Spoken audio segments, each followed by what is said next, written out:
انسانی رشد و ہدایت کے لیے اللہ تعالیٰ نے 200 سے زائد صحائف اور 4 کتابیں نازل فرمائیں۔ ہمارے مفسرین اللہ تعالیٰ ان کی قبروں پر کروڑوں رحمت نازل فرمائے، انہوں نے صحائف کی تعداد بیان کی ہے کہ 213 یا 14 ہیں۔ اب 214 صحائف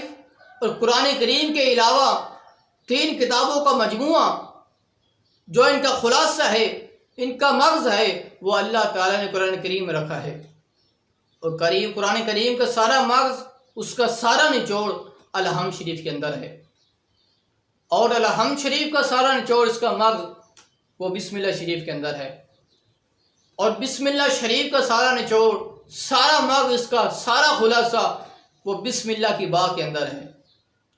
اور بسم اللہ کی با کا سارا نچوڑ، اس کا مغز حضور فرماتے ہیں کہ وہ اللہ تعالیٰ نے بسم اللہ کے با کے نقطے کے اندر رکھا ہے۔ اور مولا کائنات فرماتے ہیں کہ مجھ علی کو وہ اللہ تعالیٰ نے با کا نقطہ بنایا ہے۔ مولا علی فرماتے ہیں کہ وہ با کا جو نقطہ ہے وہ میں علی ہوں۔ تو گویا کہ جس نے سارے صحائف اور کتابوں کا مجموعہ دیکھنا ہو، وہ علی المرتضیٰ رضی اللہ عنہ کی آپ کی ذات مبارک کو دیکھ لے کہ علی المرتضیٰ رضی اللہ عنہ اس با کا نقطہ ہے۔ اور ایک اور بڑی لطف کی بات سنیے کہ حروف تہجید دیکھ لیں، علی با تا سا، ان میں سے ایک نقطے والے الفاظ دیکھیں،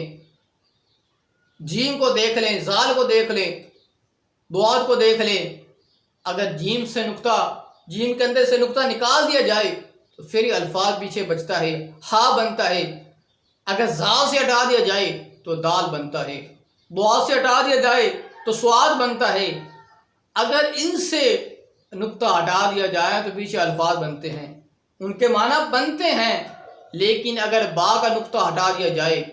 تو نہ کہ پیچھے کوئی کائنات کی کوئی چیز نہیں بچتی، نہ یہ الفاظ بنتا ہے،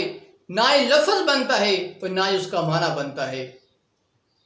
تو مولا کائنات فرماتے ہیں کہ اگر با کے نقطے کو نکال دیا جائے تو بسم اللہ مکمل نہیں ہوتی، تو میں علی کی ذات کو نکال کر تم قرآن کریم کا فیض بھی حاصل نہیں کر سکتے۔ علی المرتضیٰ رضی اللہ عنہ، آپ کا مرتبہ مقام یہ ہے کہ اللہ تعالیٰ نے آپ کو کتنی شان عطا فرمائی کہ قرآن کریم کا سارا نچوڑ، صحائف کا سارا مغز وہ بسم اللہ ہے، بسم اللہ کے با کے اندر رکھا ہے، وہ با کا وہ جو نقطہ ہے وہ علی المرتضیٰ رضی اللہ عنہ کی ذات مبارکہ ہے۔